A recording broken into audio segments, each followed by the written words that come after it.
Hello नमस्कार दोस्तों आपका स्वागत है आपके अपने यूट्यूब चैनल में। दोस्तों आप सभी लोगों के लिए एक नया रिक्रूटमेंट निकल के आया है NITP की तरफ से। NIT national institute of technology Patna की तरफ से न्यू रिक्रूटमेंट है। बेहतरीन वैकेंसी साबित हो सकती है। टेक्निकल असिस्टेंट की पोस्ट पे आपका रिक्रूटमेंट होने वाला है।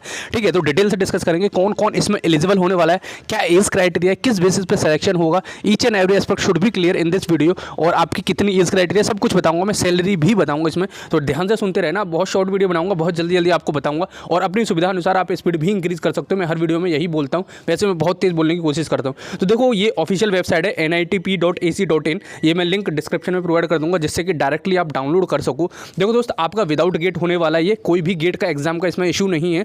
आप देखो पहले मैं एलिजिबिलिटी बता देता हूँ जिससे कि जो भी एलिजिबल कैंडिडेट हो आगे वीडियो कंटिन्यू कर सकें। देखो दोस्त, अगर आपने BE BTech कर रखी है या फिर डिप्लोमा कर रखा है तो दोनों स्टूडेंट्स इसमें एलिजिबल होने वाले हैं।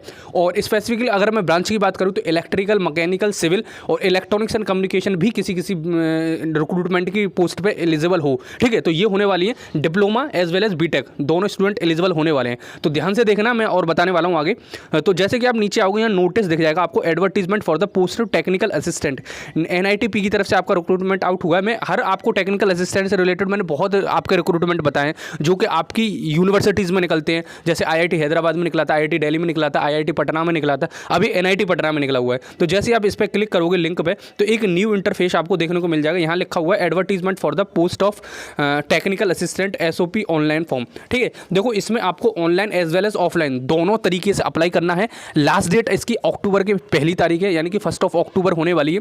तो उसी दिन आपको लास्ट डेट होने वाली है और 10 अक्टूबर तक आपको इस फॉर्म को पहुंचाना है NIT पटना में। ठीक है, तो चलो मैं खोल के दिखाता हूँ इस एडवर्टीजमेंट को क्या क्या इन्होंने मेंशन कर रखा है। ठीक है दोस्त, और ये डाउनलोड करने के लिए आप डिस्क्रिप्शन बॉक्स में मिल जाएगा आपको, तो उसकी टेंशन मत लो। ठीक है,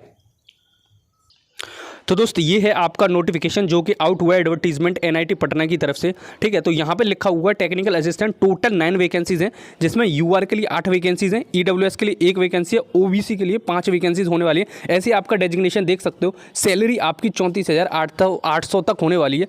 पे लेवल 6 और 7th मिलने वाला है और ग्रेड पे 4200 है। बहुत अच्छी वैकेंसीज होने वाली है। और देखो लास्ट डेट मैं पहले भी बता चुका हूँ, 16 सितंबर से लेकर 3 अक्टूबर तक होने वाली है। तो 3 तारीख तक आप फॉर्म फिल कर सकते हो और 10 तारीख तक आपको पहुंचाना है। देखो ये लिख भी रखा है एड्रेस, कौन सी जगह पे पहुंचाना है आपको मैं दिखा देता हूं लिख के। ये लिखा हुआ registrar national institute of technology Patna, Ashok Rajpath Patna 800-005 by speed post. ठीक है, registered post only to reach before 10th October. 10 अक्टूबर से पहले जरूर पहुंचाना है। ठीक है, तो भाई साहब जो भी फॉर्म भरना चाहता हो, जो भी एलिजिबल हो, इसमें जरूर भर देना। यहाँ पे भी डेट मेंशन कर रखी है। अब देखो ये आपका जो पैटर्न है, ये जो आपका पेपर है, ये पेपर के बेसिस पे होगा। जो आपका रिक्रूटमेंट है ये पेपर के बेसिस पे आपका कंप्लीट किया जाएगा। एज क्राइटेरिया देखो मैं नीचे दिखा देता हूँ, 30 साल लिख रखा है। और जो आपके जैसे जो भी स्टूडेंट है उनकी जो एज काउंट होगी वो 3 अक्टूबर आपकी काउंट होगी। कट ऑफ एज यानी कि कट ऑफ डेट ये होने वाली है आपकी। एज रिलैक्सेशन SC ST को 5 साल का, OBC को 3 साल का, जो मिलता है वही मिलेगा, उसमें कुछ नहीं है। ठीक है, और ऐसा नहीं है कि केवल बिहार वाले कैंडिडेट को रिजर्वेशन मिलेगा, सेंटर वालों को मिलेगा। जो सेंटर के लिस्ट में OBC SC ST कैटेगरी में आते हैं उनको मिलेगा। ठीक है, क्योंकि ये सेंट्रल यूनिवर्सिटीज़ के अंडर में आती है। NIT आपको पता ही होगा, national institute of technology. Patna government का इसमें कुछ नहीं है, मतलब बिहार गवर्नमेंट का कोई लेना देना नहीं है इस वजह से। अब देखो एप्लीकेशन फीस की बात करूँ तो 400 रुपये होने वाले हैं UR, EWS और OBC वाले कैंडिडेट को। जो भी भाई बंधु UR, EWS और OBC में बिलोंग करते हैं उनको 400 रुपये पे करने पड़ेंगे। ठीक है, और जो SC ST कैंडिडेट हैं उनको 200 रुपये पे करने पड़ेंगे। ये यहाँ पे मेंशन कर रखा है। और फीस जरूर भरनी है। ऐसा नहीं है कि भाई साहब बहुत लोगों का हो जाता है फीस नहीं भरते हैं और भाई साहब फिर क्या ही बताऊँ मैं। Selection criteria MCQ paper type पे हो। देखो अभी डिसाइडेड नहीं है, इन्होंने कहा जितने नंबर ऑफ स्टूडेंट ज़्यादा आएंगे उसी बेसिस पर डिसाइड किया जाएगा। मोस्ट प्रोबेबल आपका जो है वो MCQ पेपर ही होगा, क्योंकि लास्ट टाइम भी यही हुआ था जब टेक्निकल असिस्टेंट की वैकेंसीज निकली हुई थी।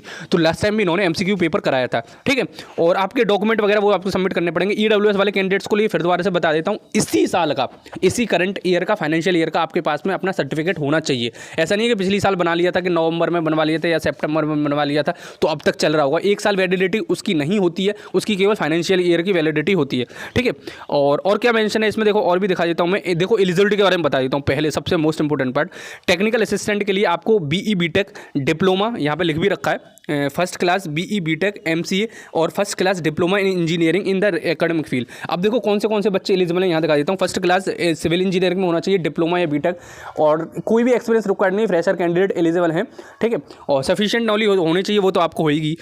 BE BTech सिविल इंजीनियरिंग में इलेक्ट्रिकल इंजीनियरिंग मेंशन कर रखा है, और इलेक्ट्रिकल के बाद में आपका यहाँ पे मैकेनिकल भी, इलेक्ट्रॉनिक्स इंजीनियरिंग मेंशन कर रखा है। और देखो इलेक्ट्रॉनिक्स एंड इंजीनियरिंग यहाँ पे भी मेंशन कर रखा है, इलेक्ट्रॉनिक्स इंजीनियरिंग यहाँ पे भी मेंशन कर रखा है, इलेक्ट्रॉनिक्स बहुत सारी वैकेंसीज हैं आपकी, और ठीक है। और फिर BSc वाले स्टूडेंट भी एलिजिबल हैं, और यहाँ पे देखो BArc वाले स्टूडेंट भी एलिजिबल हैं, कंप्यूटर साइंस वाले स्टूडेंट भी एलिजिबल हैं। तो यहाँ पे बहुत सारे मेंशन कर रखे हैं, कंप्यूटर साइंस MC कर रखा है तो भी एलिजिबल हो जाते हो। तो इतने सारे स्टूडेंट एलिजिबल होने वाले हैं। देखो शायद मैंने स्टार्टिंग में मैकेनिकल बोल दिया था, तो मैकेनिकल दोस्त एलिजिबल नहीं है। तो यही आपका पूरा पैटर्न है, ऐसे ही आपको अप्लाई करना है। ऑनलाइन अप्लाई करना है पहले, फिर उसके बाद में आपका प्रिंट आउट निकलवाना है उस PDF की, और फिर उसको जो मैंने आपको एड्रेस बताया था उस पर सेंड कर देना, ठीक है।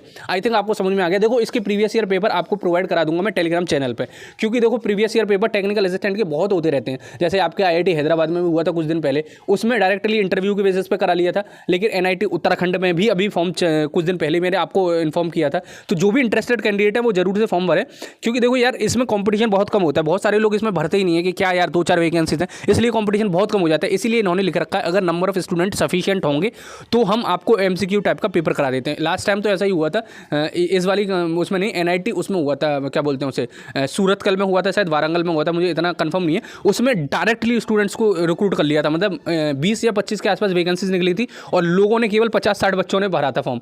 तो आप समझ सकते हो कितना लेवल कंपटीशन कम हो जाता है। तो आप आई थिंक भरने की कोशिश करना, जो भी एलिजिबल कैंडिडेट है। 19 वैकेंसी हुई तो क्या आपको तो एक ही चाहिए ना, ठीक है। तो चलो फिर मिलते हैं अगली वीडियो में, जब तक के लिए जय हिंद जय भारत।